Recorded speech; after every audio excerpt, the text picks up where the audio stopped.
దేవుణ్ణైనా సందేహిస్తాను కానీ మీ వీరత్వాన్ని మాత్రం శంకించలేను ప్రభు.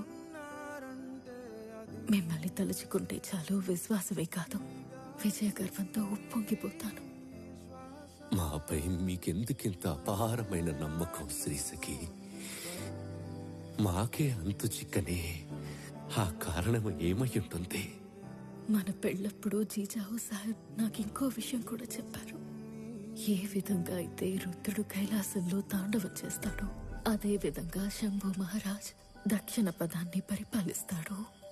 స్వరాజ్య జ్యోతితో హిందూ సామ్రాజ్యాన్ని వెలిగేలా చేస్తాడు అని. మీకు చెప్పినట్టే జిజావు సాహిబ్ మాకు కూడా ఒక మాట చెప్పారు.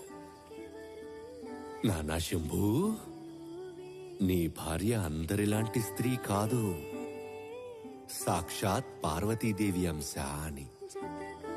ఎలా అయితే పార్వతీదేవి లేకుండా పరమశివుడు ఉండలేడో అలాగే నా శ్రీసఖి లేనిదే నేను లేను. అందుకే కదా ఈ సఖి శ్రీవారి మనసులో కొలువై ఉంది.